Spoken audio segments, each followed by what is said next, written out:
نہیں، یہی اسی لیے میں نے بتایا گرامر جاننا ضروری ہے اس کے لیے تھوڑا سا. نہیں نیگیٹو، ہاں نیگیشن بھی بولتے ہیں.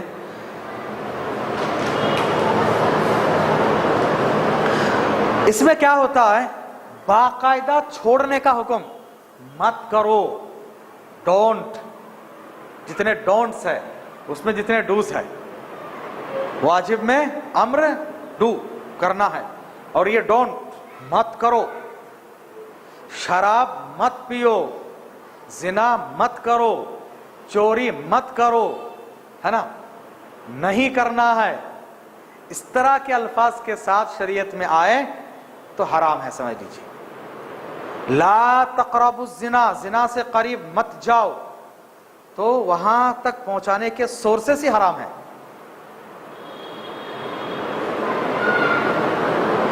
نہیں، لا اس میں کیا ہوتا ہے، کرو. اس میں لا، لفظ لا آتا، اس کے ساتھ فعل.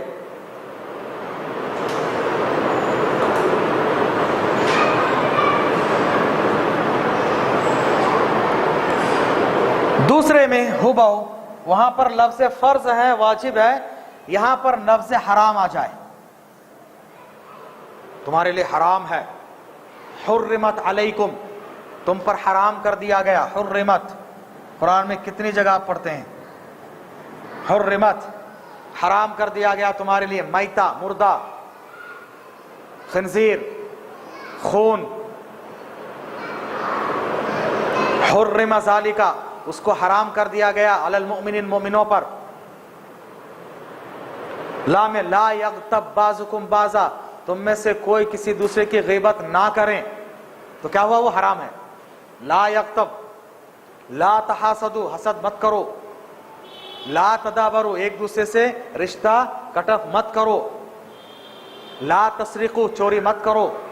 لا تزنوا، زنا مت کرو. اس طرح سے لا تظلموا، ظلم مت کرو. تو لا کے ساتھ آ رہا سب حرام. اور یہ لفظ خود آ جائے حرام، حرمت. اس کے لیے اور ایک لفظ استعمال ہوتا ہے، وہ ہے کریہا، جو مکروہ کے لیے بھی استعمال ہوتا ہے، کبھی حرام کے لیے بھی. وہ کانٹیکسٹ سے ہم کو پتا چلے گا، اسی لیے اس میں لکھنے کی ضرورت نہیں. یہ لفظ حرام آ جائے. اور ایک چیز اس میں، جس کے لیے جہنم کی وعید سنائی جائے، عذاب، پنشمنٹ.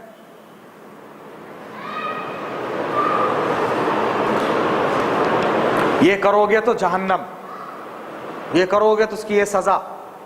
شریعت نے جس کے لیے جہنم، جہنمی یا عذاب کے بارے میں بیان کیا تو وہ چیز حرام ہے نا، کہ یہ چیز حرام ہے، تبھی تو آدمی جہنم میں جائے گا.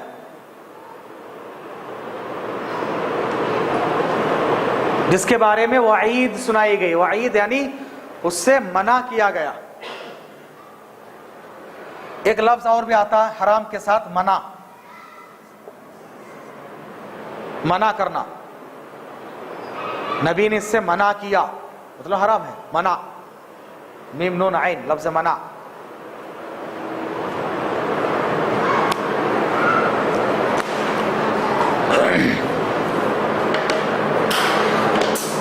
آج کے لیے اتنا بس ہے، پہلے دماغ میں بٹھائیں گے انشاءاللہ. تھوڑا یاد بھی رکھیے انشاءاللہ. سیکنڈ ون میں آتا ہے. ہاں سیکنڈ میں منع بھی، حرام اور منع. اور لا فرسٹ ون میں آتا ہے. لاسٹ فرسٹ میں زیادہ ہی یوز ہوتا. سیکنڈری یہ ہے. پھر عذاب جس کے بارے میں سنایا گیا، جیسے جو غیبت کرتا ہے اس کو یہ عذاب، اس کے جبڑوں کو چیرا جائے گا. جو آدمی فرض نماز چھوڑ کے سوتا تھا اس کے سر کو پھوڑا جائے گا. کیوں؟ اس لیے کہ یہ چیز چھوڑ دیا، وہ حرام تھا. نماز چھوڑ کے سو رہا تھا، حرام ہے. تو جس کے بارے میں وعید، سنگین وعید سنائی جائے، کہا کہ جو سود کھا رہے ہیں، لے رہے ہیں، دے رہے ہیں، ان کو کہو کہ اللہ اس کے رسول کے ساتھ جنگ کے لیے تیار ہو جائیں، تو حرام ہے، کیونکہ یہ عذاب کا طریقہ ہوا. تو ہر وہ چیز جس کے بارے میں سنگین وعید اور عذاب سنایا گیا وہ حرام ہے. یہ بہت اہم چیزیں ہیں